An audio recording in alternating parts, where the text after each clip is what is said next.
The views and opinions expressed by the host and our guests does not state or reflect Tuda personally or the Life is Good with Tuda show.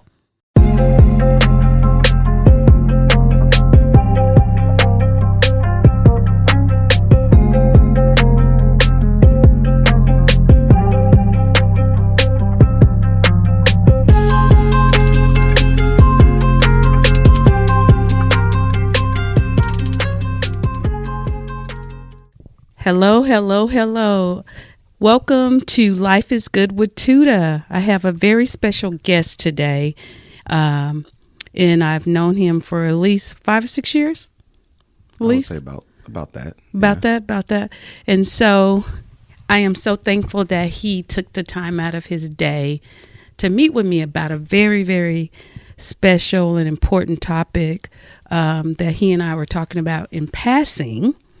And so he's trying to get me to do this. And of course, I'm still in a link that he sent me to connect with, and I still haven't done it. But I think it's really important and something we as Black people don't do a lot of. And so when he talked to me about it, was that about a year ago? About a year or so ago. He sent me a link and said, do it at your own leisure because it could take some time. So guess what? The link is still out there. Haven't done it, but so this is my down season for my real job or my full-time job. So hopefully I'll get it done.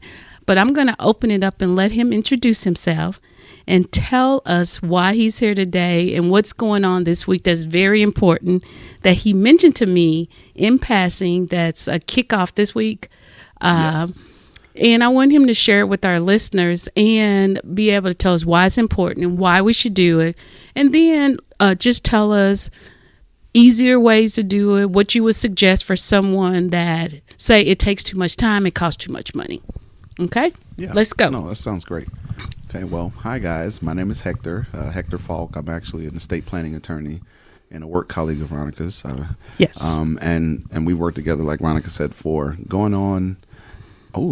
coming up on 5 years now. It's been 5? Yeah. It seems longer. About 4, really. Okay. 4, coming up on 4 solid years. Oh, really? Yeah. But so how long have you been married? Because it was right after you got married that we start working together. Well, about a year and a half after I got married. So okay. I've been married about 5 years. Okay, so that's right. It just seems longer. We're coming up, well, 4 years in the trenches will do that. Yeah, it seems longer. We worked together at our full-time job. And we had a very, very small staff, so we got to know each other very well. We had a staff of 3. At one point. So we were all kind of doing a lot of work, and so got to know each other very well and depend on each other's strengths and be able to assist each other and support each other. And Hector actually came to my graduation, which I was so blessed. When I graduated with my PhD, and I was really happy to see him there. And he took the time out today and came. Yeah, absolutely. I think you went to UTA. Yes, University of Texas at Arlington. You and my wife both got your master's from UTA. So that was my second time actually in that Coliseum. Okay. First time was for my wife, who's actually a Delta. Okay, so. We're Saras as well. Yes. So that's why he's good people. He's good people. Yeah. Okay, so I'm going to turn it over to him and let him kind of talk about what's the topic of this week that's really important, the kickoff, when it starts, and give you some information as far as websites and just getting started with what. I don't want to tell what it is. I want you to talk about it. Well, sure. Appreciate that. And so what I primarily do is estate planning. So thank you for allowing me this opportunity and this time and this space to kind of talk about that, right? Yeah. So tomorrow starts National Estate Planning Awareness Week, which I didn't know existed until he mentioned that to me. It is something that is governed nationally. It started around 2008, I believe. Mm-hmm. And so every week around this time, every year around this time, we set aside a week to sort of really, in the estate planning community, try to go around and educate a little bit, bring a little bit more awareness to the need for estate planning. Okay. And so in what estate planning essentially is, and I don't really call myself an estate planning lawyer, I consider myself a family planning lawyer. So, essentially what that means is I work with families to sit down and go through the A through Z's of their estate planning needs, right? relative to everything that may happen, right? We all know that we're going to die one day, right? So the basics It's start with inevitable. right. And I like to start there at the grim, right? So Okay. the simple thing that everybody thinks of is wills, trusts, and everybody thinks, oh, I don't have an estate, but it goes beyond just having money or having assets. We're really talking about incapacity, and we're talking about disability, and we're talking about death, right? And planning Okay. for all three phases of that for you and for your family, depending upon what that looks like specific to what you need. And that looks different for everybody. But this is the week that we're actively, out there in the community campaigning, letting folks know, hey, now is the time. It's right before the holidays. Everyone's getting ready for Thanksgiving, looking forward to Christmas. Families are getting together. This is the perfect time to take advantage of everyone getting together and having those, what I consider to be hard conversations that we need to have and that we often put off, which is why you were saying it's been about a year since you initially talked about it. But that's why I said do it at your own leisure. A lot of my clients, it's not uncommon for a lot of my clients to say, hey, I need to do this. And then it takes them 6 months, it takes them 9 months, because it's just something that feels like, I got to get around to that when I can. Right. And so this week is really focused on, hey, we need to make this a priority. Okay. So where would we get started? So with me, you gave me a link, and I know it's quite a bit of information. And so that's why you told me to do it at my own leisure, and it takes some time. It might not be able to do it all at once, but just set aside some time to do it. So for someone that's out there that say, I don't have the time, what would you tell them as far as just getting started? Just codifying the conversations you're having with your loved ones, right? It just depends on what that looks like for you. For me and my wife, we might have conversations about meaningful things that we might want, and it's a matter of notating those things when you have the time. And eventually, what estate planning is taking stock of what assets you have in your life, what you want to do with those assets, and then ultimately how you want your memory and those assets passed to your loved ones, right? And what form does that look like? In what ways do that look like? At what stages and at what ages, right? And that includes everything from things that most people don't even think about, from what happens to your pets, right? If for those who really care about their animals, for example, and that's just one little example. But for those who have pets and are single, and you don't want your pet to go to a shelter or to be euthanized, what does that look like? Having insurance, having all those things in place to make sure that someone can care for your animal, as opposed to just saying, okay, well, I want somebody to take care of my dog, but who has the money, who has the space, who has the time, right? And so a lot of that, and that's just one small example, but it goes from A to Z when we're talking about everything from your pets to what happens to your children if something were to happen to you, to what happens in incapacity. A lot of people don't realize that, for example, they just automatically assume that, oh, well, my wife or my husband will take care of anything in the event that I can't, right? Maybe I go into a coma, I can't speak, I end up in a hospital, and the reality is, no, that wife or that husband has to go to court and have to get approval from a judge before they can actually make a lot of those decisions. So in those cases that if you don't have something written, then it causes a lot more drama, kind of, in a situation. Definitely if you have other family members with competing interests for you. Absolutely. Okay. Absolutely. Estate plan is all about setting aside a plan, putting together a set of legal documents in place so that we don't have to fight about what happens if mom ends up in the hospital, or, something happens to mom and dad, who gets the house, what happens to the house, all those common things. You've been around long enough. You've lived long enough to see what happens when people pass and there's questions about who gets what or what the intent was. And so what this really is taking stock for you and your loved ones now, so that when you're gone, they already have to deal with the grief of your death, right? And your loss. We don't want them having to fight and deal with, infighting related to, what you wanted. You write it down, you make it clear, you put it in writing, you make it legal, and then you put it in the hands of someone you trust to take it over for you. And that's usually a trustee or someone very close to you, but you sit down and you take stock and say, this person I can trust to carry out my wishes once I'm gone. So explain the difference between a trust and then like a will. Okay. So a will is basically a written document that most people are familiar with. A will. It's the basic thing that says, I give, X, Y, Z, A, B, C of, the things that I have, right, when I'm gone, right? A will tells you who to give what when you pass. The difference between a will and a trust is a will is a public document that's required to be filed here in the state of Texas with a probate court in order to be ratified and approved. Prior to death of the individual? No. So a will would take only takes effect. It takes effect upon signing, but doesn't really go into effect until you die. Okay. Right. And at that time, the will is valid, but must be approved and made valid by a court. So it's not automatic, right? What you've written down, what you prepare with your attorney doesn't automatically get, you can't just take it and go and with your marching orders and start doing whatever is written down in the will. That's a public process that has to go to the court. Okay. You have to validate that the will is valid, right? That it was that it meets a certain set of legal requirements that are statutory, right? Signed by two witnesses, either in the maker's own writing or written, right? There's a few requirements there, but the point is the biggest point is a will is a public document that has to get approved by court. It goes through what is known as the probate process, which is that public court process. And that could take, it could take a couple weeks. It could take years, right? Depending upon the value of your estate. Okay. Family members contesting your estate, creditors who've been made aware, because once again, this is a very public process. Everyone is made aware through that probate process that this person has died.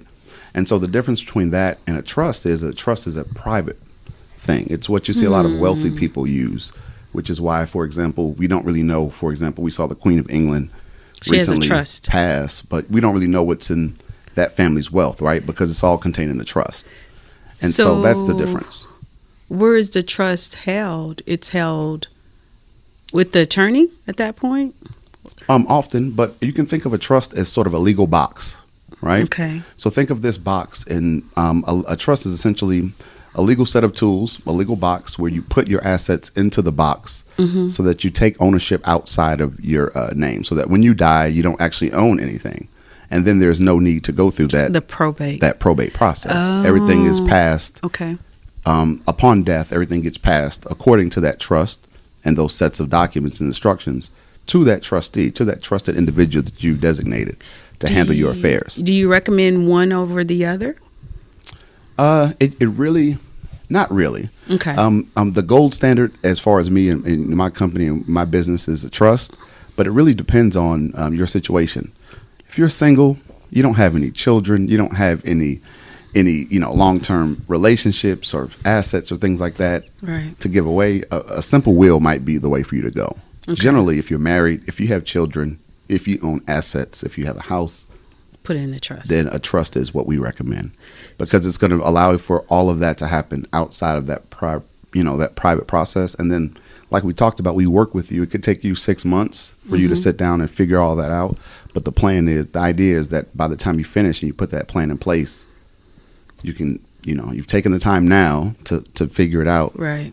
And then when something happens, you don't have to worry about it. You don't have to worry about it. It makes life easier for when you're going through a difficult time, I think, especially with families.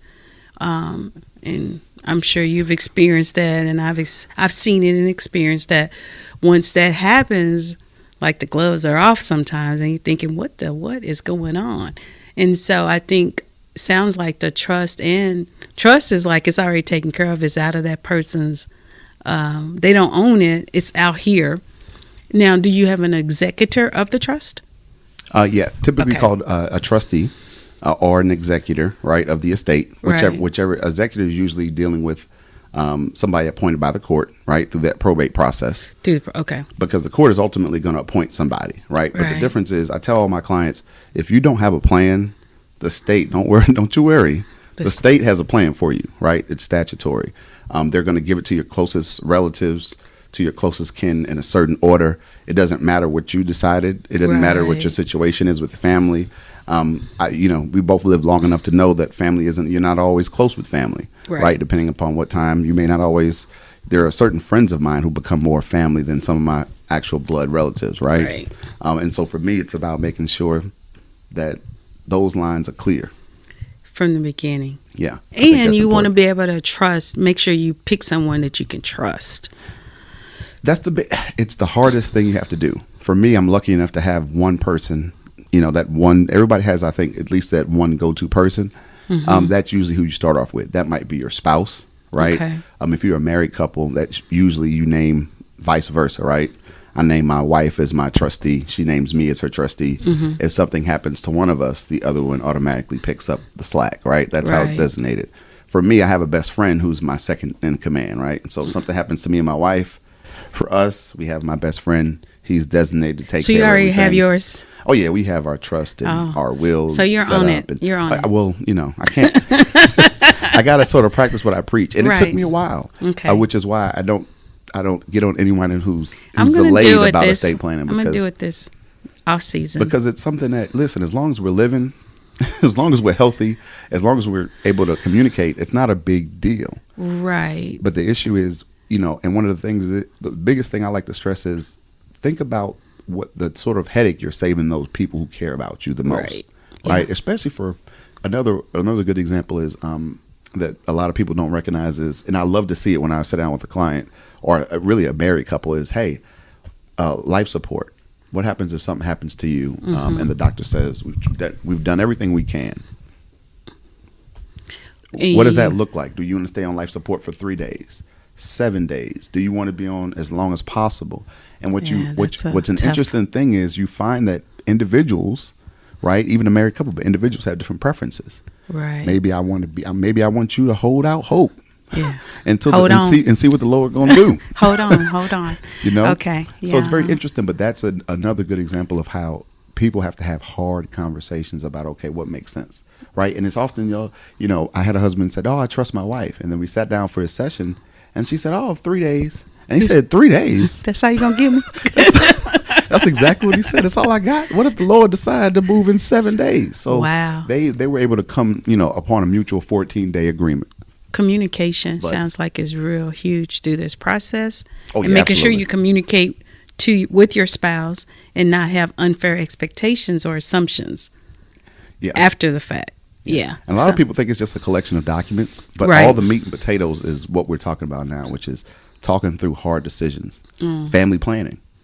Right. Man. Okay. And for me, me having kids was the biggest motivator for me wanting to get into this space. And to make sure that everyone's on the same, I guess, hopefully in the same place. And if you're not, you communicate so that you can come to a compromise. I think that's what it sounds like too. Because different people may have different assumptions of what is enough time to keep on life support, like you shared with us. And so communicating that with each other kind of puts you in the same space as far as moving forward. This is what we communicated. Yeah, because the family's going to fight. If no one has any idea what's written down, they're going to go to the family. And if you come from a big family. Yeah, I do. And so, you tell me what the dynamics of that looks like, right? When you got 4 or 5 siblings. You heard my first podcast, Family Dynamics, right? Yes. So yeah, family dynamics. So yeah, it's important to save my husband from my family, right? To help save. Now, I don't know. That's a great example of why family planning is so important, right? Especially for when you're talking about blended families in some cases, in other cases when you're married, but you come from a close, large family. The difference would be, 7 years ago, the family would have had full say over what happened. Right. Now, it's an adjustment. I think it's real. Even changing beneficiaries and all of that and understanding what that looks like. And people's expectations of that. Right. So that, how often, I can't tell you how many times, there are certain times when, the in-laws, when something happens, they're good. A lot of times they're not so good. And a lot of that comes from unspoken expectations. Maybe, like you said, you had a niece that you really looked out for, but now you got a husband. Right. And so you got to make sure things, that's clear. Priorities change. And if those lines are not clear, those conversations are not had, then, you left your family a mess. And it's not for you to deal with, but it's unfair. And a lot of times for other folks to have to deal with that. And so that's why I encourage clients, hey, do it. If you're not doing it for yourself, right, but you're doing it for those you leave behind. So it sounds like, too, you can't take care of everything, but if you can do some things that help the process, then you want to do that because, like you said, some people's going to fight it regardless because they had some unspoken assumptions on where they're going to fit on getting some type of funds or money. Oh yeah. And so you at least want to have that. You limit that the best you can, because that probate process is public. Anybody, once you file a probate case, it's become public. Any Joe Blow off the street can say, Dr. Watkins owed me $50 from we used to run back in the day. Or I gave her whatever. or I gave her a loan. You know what I mean? And but it's Right. really just that simple. Maybe I gave him a business loan of $1,000, and he never paid me back. And they can muddy up the process. They can hold it back. Creditors can go after the estate, right? And so there's a Right. lot of things that can happen that will minimize, and you end up in an attorneys. Quite frankly, most of estate planning is probate work. So as much as I encourage clients to do trust and create trust documentation, the bread is buttered on the probate side, because most people don't put in a plan. They just think, oh, I got a will, I'm good enough. Well, the attorney is going to eat up a good chunk of that over 9 months of estate plan, and then we have to do appraisal to make sure that the value of your estate is what we say it is. And then there's all these appraiser fees and other ancillary fees and court fees, and so you might have left $60,000 to your loved ones through a will. By the time you go through a 9 to 12 month probate process, you might be looking at 30, 40 grand left. Right. And this is someone that did not have a will? And that's just an example of someone who had a will. Oh, had a will, and it's still... Yeah. The difference between a will, and that's why a will is the first level of protection. It provides some level, but it still has to go through probate. And regardless of how much that time takes, that may eat against the value of that estate. Wow. Because there are fees, attorneys don't work for free, So what we see on TV, when you go to the attorney, they read the will. So that's interesting. That is typically more of a private process. Okay. They glorify that on the. It almost feels like that. That is funny you mentioned that, because I had a conversation with my buddy about this very thing, and I explained to them that's more on the private wealth side, right? What happens when, I die? What's going to happen is my attorney or my law partner in my case is going to come in. He's going to bring all my family, all my designated folks in, my best friend, my wife. He's going to sit them down. And he's going to explain the ABCs of what I've laid out in my trust. Right. Right. Which includes a last will and testament. What we usually build in is a will. We usually build in the trust with what we call over a pour of a will and that advanced health care directive, which is that, in case I die, hold me on life support for X number of days. All that is coupled together through our estate planning process. But it's very different than than what we see on TV. Yeah, for sure. See, that's when you bring in a whole nother dynamic that I didn't realize. Honestly, I'm thinking you have a will, you read a will, and then you're done with it, but you still have to file it through the probate court. And then there's a process still. Yep. To get the will has to be validated by the court. The court has to know that it was either, in Texas, you can make a will a number of ways, but the basic way is to put it in, just write it down on a piece of paper in your own handwriting and sign it. Okay. Or you can type it up, have it signed by 2 witnesses, right, who can attest that this is your signature, and have that notarized in front of a notary and execute it that way. So there are a couple of ways, but the point is that the court has to prove that was a valid will, that Joe Blow off the street didn't, slide that in at the last minute, right, to change the terms of what's in that estate. And that's old school from when folks had ranches and had a lot of wealth and a lot of money and constant infighting over who gets what, right, from these big estates. But it's very basic, but it applies to everybody, whether you had a big estate or whether you have a small estate. Wow. This is a lot of good information, definitely. So how can someone contact you or your firm to get more information? Is there a website reference or? And I encourage everyone to go online. You can find a lot of estate planning information online just in general, especially starting next week, with it being Estate Planning Awareness Week. You can visit www.therobinsonadvocacygroup.com and find more information. We have a lot of information on our website that we encourage our clients to go through that talks about what services we provide and the importance of those services. A lot of that is what we've already kind of touched on today, but that goes into more detail. So what does Estate Planning Awareness Week look like? What are some things we can look for in this upcoming week? You can expect to see a number of webinars from various lawyers and attorneys from the National Estate Planning Council as well. There will be a number of events throughout different cities across the country. It just kind of depends on what that looks like for the different areas. For our group, for our law firm, we're having a week of webinars this week where we're going to be touching on the basic estate planning 101. One day we'll be talking about the basics of what is a will.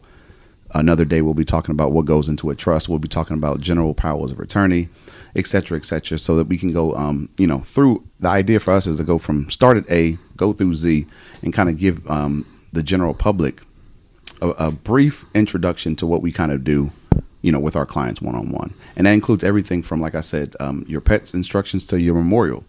As detailed as, what song do you want played at your memorial service, right? We go as granular as that because for some people that is important. Yeah, I've gone to some funerals, and you could tell who was not on the program to sing. Because when 2 minutes comes up, they say this is the song they had in their heart that they wanted to share, and I was like, okay, they didn't make the cut. Yes, so. Yes. Or I've seen it where funerals have been taken over by the person who's paid for it. Yeah, right? Because at the last minute, there's this GoFundMe. It's a big thing, and families still scraping money together, and then you look up and somebody got a spot on the program. You're like. Yeah, they do a little sermonette too sometimes, or they take over. They gotta make sure they let everybody know. Yeah, and then it's very frustrating. But you're like, well, why didn't anybody have this together? Well, yeah, if Johnny didn't have a plan, then this is the best we could do based on whoever put the money in and what moms. Typically we rely on mom and what she wants to see, right? Right. But it's interesting because I have conversations with my best friend all the time. And it'd be interesting, God forbid something happen anytime soon, but me and his mom are going to have some conversations more likely than not because, what she might envision may not be what he envisioned. What I know that, for the last 10 years, we've had intimate conversations about. So the thing is too, though, but it could cause some heartache or some problems between you and the mom if absolutely. Which is why because then you're infringing on what she feels is best for her child. Absolutely. Okay. Absolutely. And so I encourage those conversations to happen now, right? Right. So there's already me, mom, and best friend have already sat down and gone through because we already put his estate plan because he's single. So mom is going to get any and everything. But there are certain things like, for example, he doesn't, for a good example of one of my clients who's very particular, they didn't want anybody to have access to internet, social media.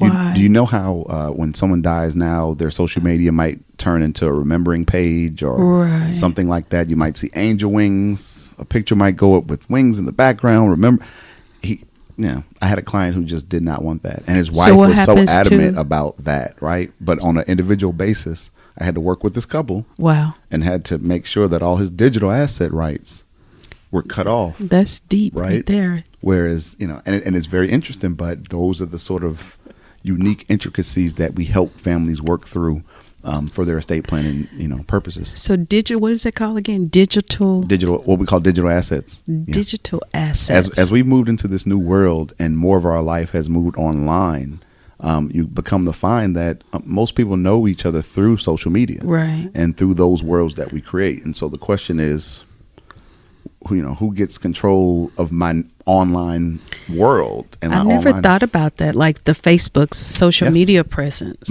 right? Oh, wow. All social media, LinkedIn, Facebook. I forgot about LinkedIn.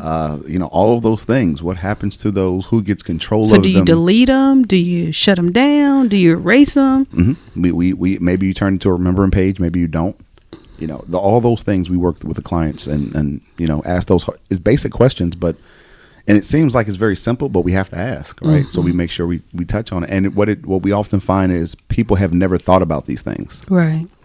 So it takes some time. This is some good stuff. I'm glad that we're able to talk about this at this point, and hopefully we have enough listeners to generate information so that they will want to get additional information. And so going to this Mr. Faulk's link that he mentioned, will actually help you get additional information. If you have questions, you can contact him. You can contact his law firm. Is it a place online where they can have chat questions, where they can ask questions and get? Yes, they can. Okay. They can interact with our virtual bots and ask their questions. Virtual bot. Our virtual bots on our website. Okay. Ask questions. They can reach out to me directly. They can send an email to hfaulk@therobinsonadvocacygroup.com. That will be happy. Our biggest, outside of actually, the practice of law, our biggest thing is education. Okay. Because whether you go online and you come up with a plan, whether you get with an attorney and you craft a plan, begin to have the conversations necessary so that you can at least begin to think through the plan, and then the rest of it will come, right? But you can piecemeal it. But the important thing is thinking through it, especially if you purchase land, you got plans for home ownership. I know. That's what you and I kind of talked about. That I didn't really bring it up until, you started entering that space. And I was like, okay, well. I know. He's like, hey, have you ever thought of, I ain't thought of that. Because a lot of people don't need it, Yeah. But once you start owning cars and land and, there's tips and tricks and tools that we can use to make it that, your husband and whoever else you might want to leave your stuff to doesn't have to go through any. They don't have to fight that fight. I promise you that more than 50% of my practice is fights. Is the probate process. It's working with clients, okay. And we generate a lot of business through working with clients and then them saying, I never want to go through that again. Okay. And then I say, well, okay, well, interesting. We do offer our estate planning services so that you've seen the ugly side of probate. And generally what that will propel them to do is say, okay, I got to get my own house in order. And do it online, try it yourself, but you get what you pay for is one of my I'm a big proponent of that. You get what you pay for. Right. So if you want to go and, work up a $40 estate plan online, those are available on, those different websites, on those help DIY websites. And that's one layer of protection, right? But it's a $40 layer of protection. So, if that's worth $40 to you, then go for it. But I'm going to get on it. I promise. No, that wasn't for you. No, I'm going to get on it. No, I think once I could think, I thought after our season ended, I was like, oh, crap, that's something I need to still do. And then when we started talking about the awareness week, I was like, oh, this would be great for our listeners to see the importance of this. Yeah. And they do it around October, right before Halloween, because everything is going to get drowned out by Thanksgiving and Christmas. But the idea is you'll probably be around your family more over the next 2.5 months, right, than you will for the first half of next year, right? And so at least that gives you that momentum. Find out before what mom the wants. End of the year. My grandmother has been hounding me about doing one, about just calling me, hey, I want to be buried in this thing, just random calls about what she wants.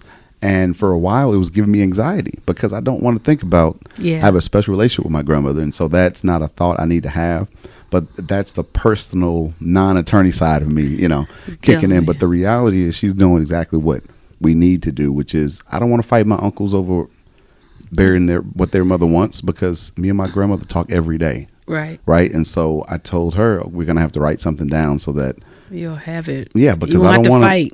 She had 10 kids now.